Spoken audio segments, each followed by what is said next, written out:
It's hard to explain, okay? But all day, all year round. it's so mysterious. This is who we are. This is who we are. WADR.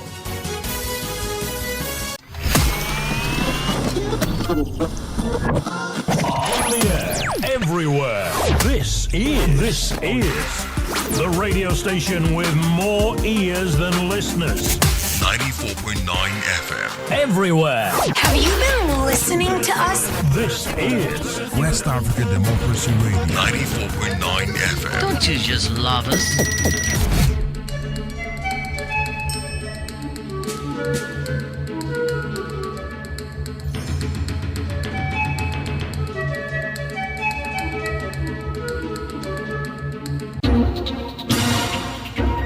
WADR, promoting dialogue. It's May there in Dakar, 1 p.m. in Lagos. Good afternoon and many thanks for staying tuned to West Africa Democracy Radio, broadcasting on 94.9 FM and around the world on WADR.org. Welcome to Newslink. Here are the top stories. Reactions trail reintroduction of the 2020 draft constitution by the government of Gambia as lawyer raise concerns. That constitution is no longer fit for purpose, considering where we are as a country, as a democracy at the moment. Similarly, legal practitioners in Burkina Faso condemns conscription of magistrates to the battlefield by the military government. Ghanaian President Akufo-Addo shows a free and transparent pose as December 7 approaches. I will help ensure the conduct of free, fair, credible and transparent elections. It is the will of the Ghanaian people, freely expressed, and will take all necessary steps to secure it, to make their choice free of intimidation and violence. And Africa CDC announces arrival of Mpox vaccines on the continent while strengthening research. Please stay tuned for details of these stories and more. Here is Augustine Coley with Newslink. Many thanks for joining us and a warm welcome to our listeners in the Gambia, Ghana, Liberia and Sierra Leone. We begin in Burkina Faso, where legal practitioners belonging to the Sense movement have condemned the conscription of magistrates to the battlefield by the military government. Sense, known as To Serve, Not to Be Served movement, in a statement Tuesday, criticized Captain Ibrahim Traoré for trampling on the rights and freedoms of citizens in the name of security. The West African country's ruling military junta, which seized power in a 2022 coup, is accused of suppressing dissent by kidnapping and conscripting critics and urging citizens to report conspicuous neighbors in the name of national security. Imo Edet has the details. The Sense movement calls on Captain Traoré to preserve, respect and defend the transition charter which he swore with after leading a coup. Recall the junta last week drafted 4 magistrates to the battlefield for allegedly attempting to influence decisions contrary to the state's interest. Among those targeted are a prosecutor who had instructed police to investigate claims by local residents of forced disappearances and a judge handling the case of a pro-junta figure who had caused a landslide that killed some 60 people. The movement decried the shrinking liberty space characterized by lawlessness, as dissenting voices are no longer tolerated, even if their criticisms are constructive. Sense, however, faithful to its position of support for the defense and security forces of Burkina Faso, paid tribute to all soldiers who continue to fight against terrorists. Imo Edet fight that report. Away from Burkina Faso, the Gambia Bar Association has expressed concerns about the lack of transparency in the Gambia government's reintroduction of the Constitution of the Republic, also known as the Promulgation Bill 2024. The civil society organization says the reintroduction was not inclusive, which could pose challenges in Gambia's quest for a new constitution.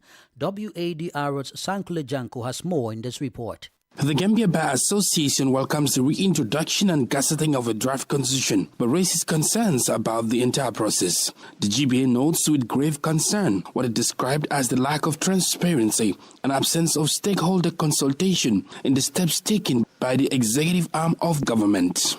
It states that draft constitution presented to the government by the Constitutional Review Commission (CRC) followed a highly transparent and participatory approach with citizens both at home and abroad. In that regard, the body of legal practitioners envisaged that any subsequent attempt to resurrect the 2020 draft constitution will be consultative, inclusive and transparent to achieve a high level of national consensus, which will help unite the political actors and the citizens in support of the draft.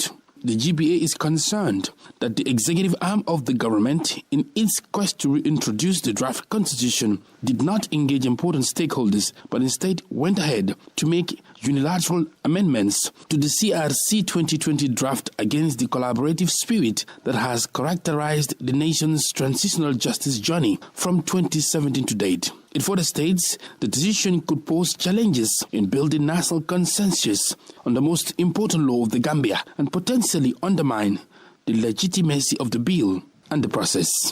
For those in West Africa Democracy Radio, I'm Sankula Janko reporting from Banjul. President Nana Akufo-Addo of Ghana has reiterated that his government would ensure the December 7 general elections are free, fair and peaceful. It comes at a time a member of parliament, a member for agriculture, Brian Achipon, has stated that the governing NPP will resort to every means possible to win the polls. The president has also in the past stated that he cannot hand over to a person he defeated at the polls, referring to the NDC flag bearer John Mahama. Speaking at the quadrennial Congress of the Trade Union Congress on Tuesday, August 20, Akufo-Addo said the ultimate deciders will be the Ghanaian people. I want to assure that Ghana will emerge peaceful and more united after the 7th December election. However, we must not allow complacency to set in, given the insecurity within West Africa. We have a duty to partner with and support our security and intelligence agencies to prevent any threats to the peace we enjoy. We must work diligently to secure our borders and maintain peace and security during this critical period. I have been and will always be for peace, and I encourage all citizens and organizations to do the same by rejecting the threats of misinformation and disinformation. I will help ensure the conduct of free, fair, credible and transparent elections. It is the will of the Ghanaian people, freely expressed. The integrity of our electoral process is paramount, and we will take all necessary steps to secure it. The law against vigilantism will be strictly applied without fear or favor, ensuring that peace and order are maintained throughout the electoral period, enabling the Ghanaian people to make their choice free of intimidation and violence. Ghana's standing as a beacon of democracy in Africa will be sustained, and we will continue to set an example for other nations to follow. Ghana's President Nana Addo Dankwa Akufo-Addo. Meanwhile, a groundbreaking project that aims to transform Ghana into a major player in the global energy market has officially begun. The facility is set to process 300,000 barrels of oil per day and will also include petrochemical plants. At a ceremony in Nawol in the Jomoro district, President Addo cut the saw to mark the beginning of the work on the first phase of the Petroleum Hub Development Project. WADR's Nadia Titi reports. The project, which spans 20,000 acres, includes plants for refineries, petrochemical plants, storage tanks, and port infrastructure. It is envisioned as a fully integrated complex that will add significant value to both the upstream and downstream sectors of Ghana's oil and gas industry. According to President Akufo-Addo, the project promises to be a cornerstone of the nation's development. We envisage a facility equipped with cutting-edge technology, prioritizing environmental sustainability with green buffers, supporting local fauna and flora. Phase 1 of the project, estimated to cost $12 billion, will be funded and constructed by a consortium of Touchstone Capital Group Holdings, UIC Energy Ghana, China Wuhan Engineering Company, and China Construction Third Engineering Bureau Company. But while government highlights the benefits, Some critics, like policy think tank Imani Africa, are raising concerns.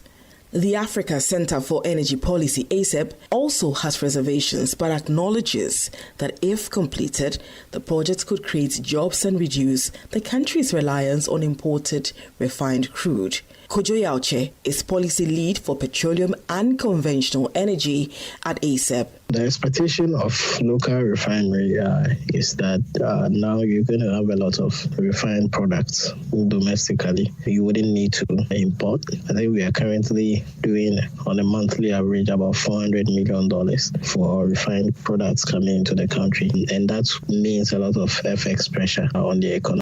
For a section of the Ghanaian public, the reaction to the project has been mixed. For sure, it is a very good project, but as now, to me, it is a political point, and I don't think that they can be able to complete it. The concept of a petrochemical hub should create more jobs for the people of Ghana, especially for the people in the Jomoro area and the western region of our country. We have a tall history of projects that governments have abandoned over the years, and you want to cut short, knowing very well you have 4 months to election. You don't know if you are going to still be in power or you are going to go in opposition. For WADR, Nadidi Teti, Accra. More stories coming up on West Africa Democracy Radio. Newslink continues. Now, like other parts of the sub-region grappling with effects of extreme weather conditions, northern Nigeria has in recent days recorded significant material damage, displacement, and deaths due to floods. Located in the northeast, the Dakar State Emergency Center has confirmed at least 30 deaths in flood-related accidents resulting from heavy rains since the start of August this year. The region may have experienced a drought months prior, but it currently suffers excess water flow. Oge Oberika reports. The Jigawa State Emergency Management Agency said at least 90 communities were severely impacted, causing more than 9,300 displacement. An estimated 7,379 acres of farmland and livestock were washed away, while some 4,700 houses were destroyed by the floods. According to Haruna Meriga, Executive Director of the State Emergency Management Agency, among those displaced are children already suffering flood-related diseases such as malaria and diarrhea. He confirmed that local government emergency committees were working tirelessly to assist the victims. The disaster chief stated that relief efforts are ongoing, including the distribution of thousands of bags of rice, millet, maize, and medical supplies.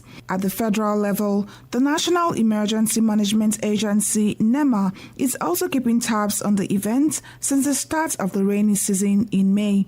Spokesperson for NEMA, Ezekiel Manza, said 227,494 people have so far been affected by floods caused by heavy rains in 27 states of Nigeria. Meanwhile, the Ministry of Water Resources has warned of heavy rains and flooding in parts of the country. Oge Oberika with that report. Away from Nigeria, a Liberian journalist, James Pape Kwabo, has won the Lone Star Cell MTN Momo Hero of Change Award in Liberia. Kwabo, the Chief Executive Officer of Alternative Youth Radio in Lofa County, north of the country, secured 70% of the award decision made by the esteemed independent and professional judges and 30% by the public voting. The Alternative Youth Radio Chief Executive is one of Liberia's, that's WADR's long-serving partner radio stations in Liberia. At the award ceremony, journalist Kwabo expressed excitement for the achievement.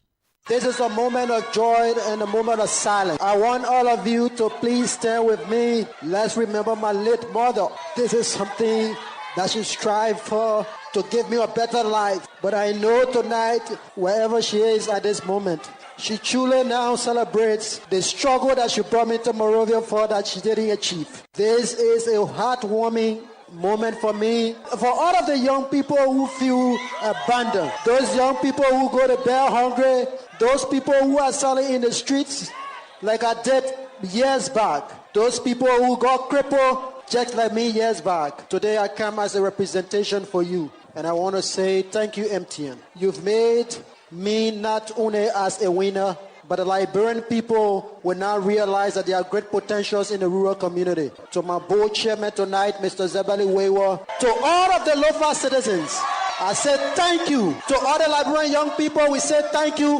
Let's go Lofa to celebrate this moment. James Papekwabo is the Chief Executive Officer of Alternative Youth Radio in Lofa County, which is one of WADR's long-serving partner radio stations. Staying in Liberia as the authority declares tight border surveillance after the discovery of a confirmed case of Mpox in the country. Formerly monkeypox, Mpox is an infectious viral disease that can occur in humans and other animals. WADR's Darlington Pork by the Monrovia reports. The World Health Organization says since the outbreak months ago, 5 confirmed cases have been recorded in 3 of Liberia's 15 political subdivisions. No death has been reported. According to WHO Country Representative Dr. Clement Peter, Liberia is currently analyzing specimens to ascertain the type of strain causing the infection. The sequencing, I think, has not been done to identify which clade are we dealing with. Samples in the lab that will be confirmed, and they will do the sequencing. Liberia has the capacity to know what clade are we dealing with. But from all indications, these 5 cases are resolved very well, and there were no mortalities from Liberia. Meanwhile, the Director General of the National Public Health Institute of Liberia, Dr. Dugbe Crescino, said his institution has activated its emergency response system to track any potential threats and respond adequately. Just in the last 48 to 72 hours, the team has gotten to work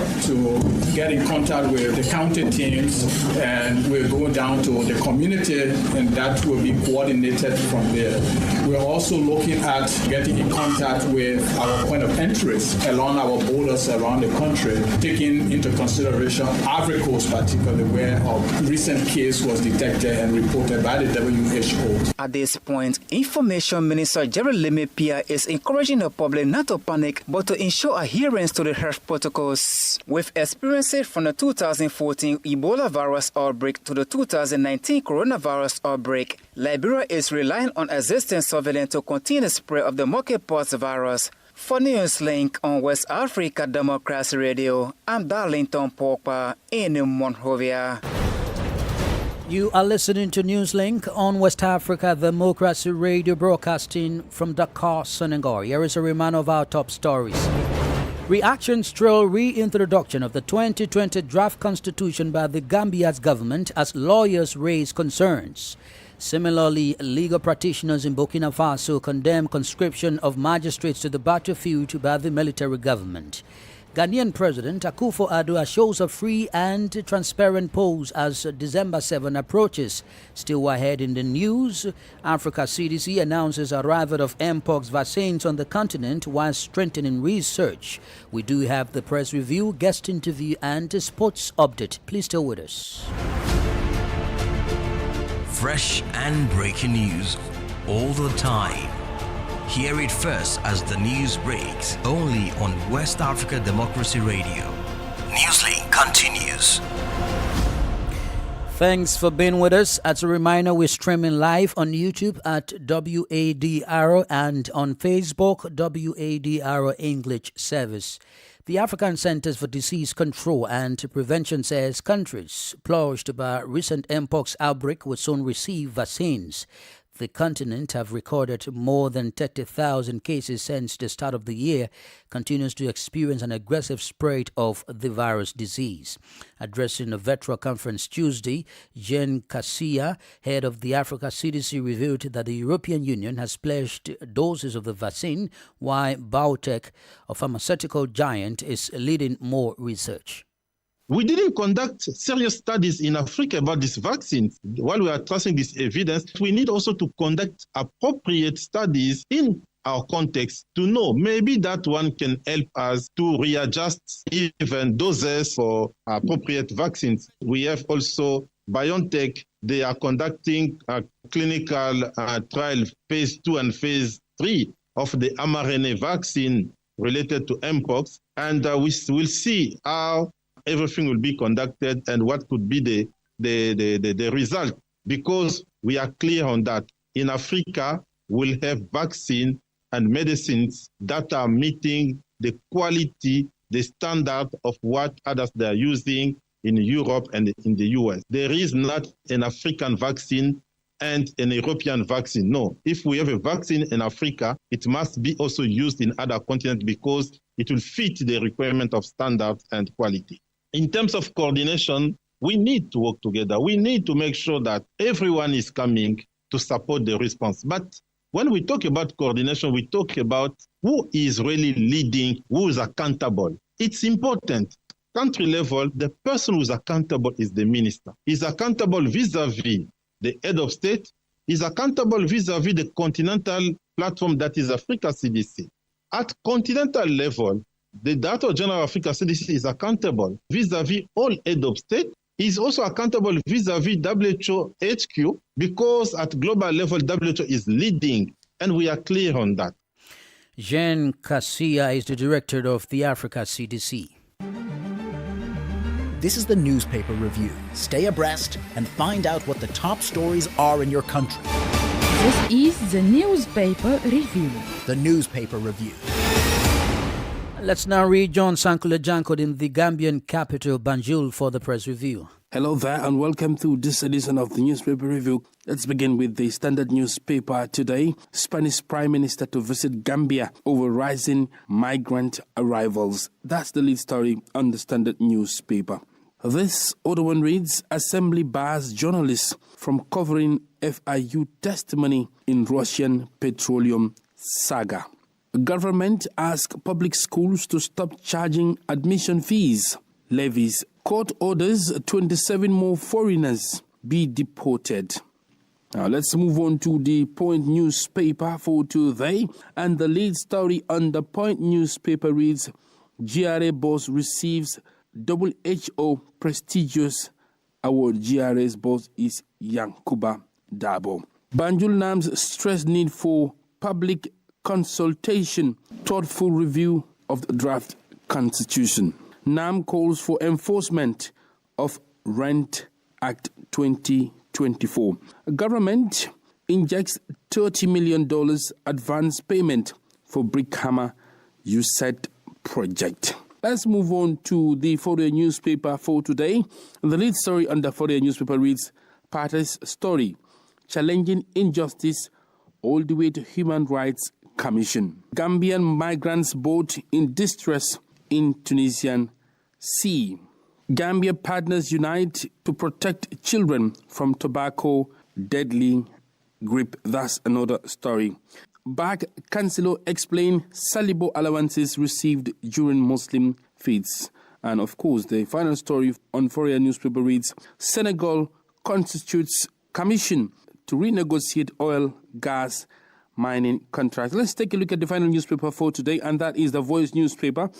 And the lead story on the Voice newspaper reads, MOPSI bans fees and levies in public schools. And this other one says, Sanyang calls on government to explain on deals with Maki's government. And finally, 2 arraigned for alleged fraud. I'm afraid these are the major stories making headlines on Gambian dailies, and it's back to you in the studio. Thank you, Sankule, for the press review.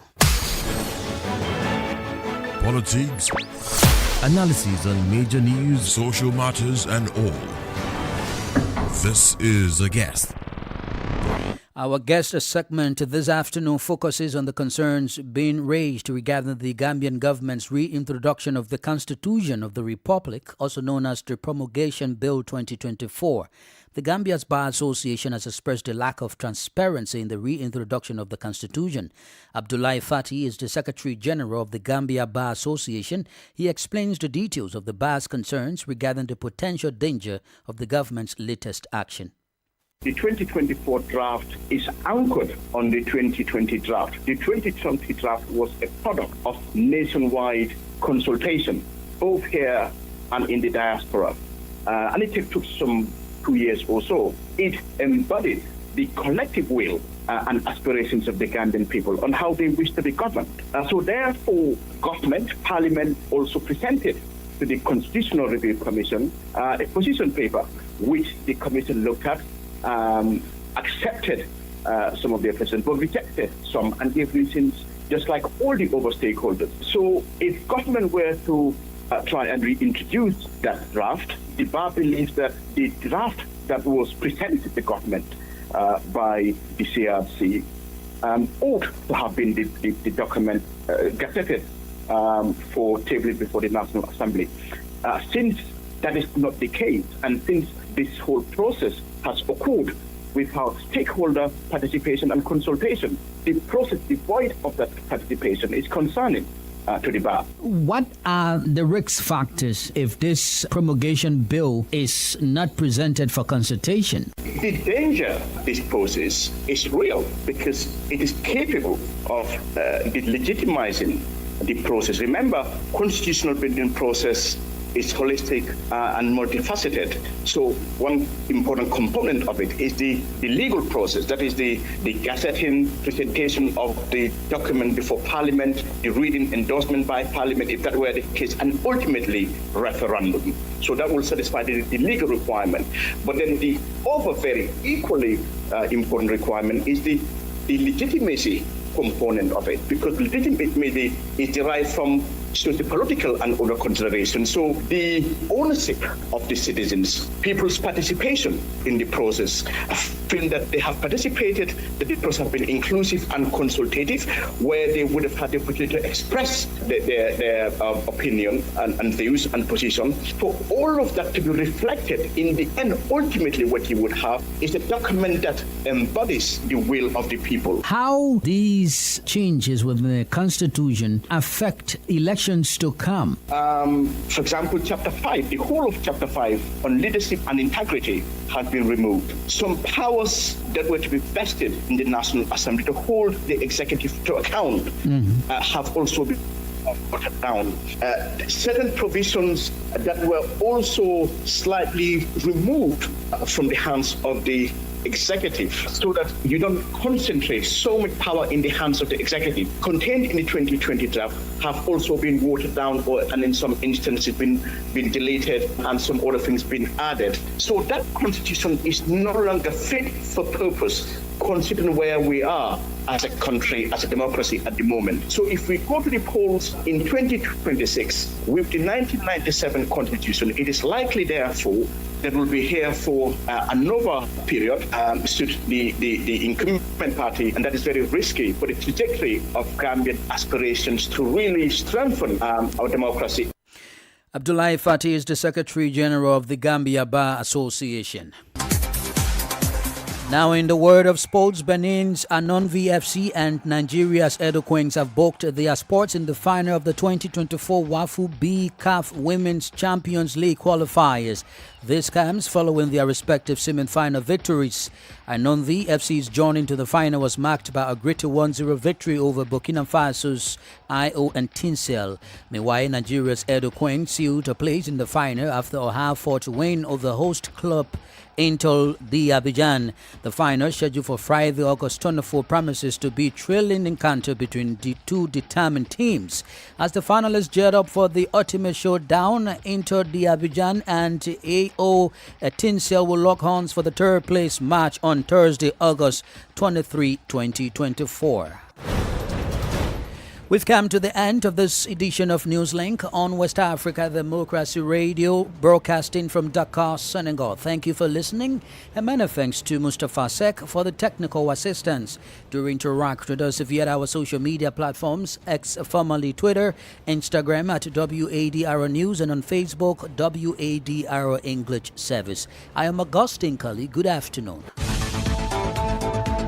And many thanks to you for listening to Newslink via Hot 104.3 FM, Newmi FM 94.0, Hilltop Radio 104.7 FM, and Veritas Radio 102.9 in Banjul, the Gambia. We also appreciate our listeners in Liberia via Alternative Youth Radio 98.9 FM, Lofa County, Radio Kagama 94.5 FM, Nibe County, DCN Radio 91.3 FM, Riverside County, Wakat FM Radio, Banga, Liberia, Radio Baf FM 91.3 Sierra Leone. For you listening via Radio Pad 95.1 Damango, Savannah region, and on Royals FM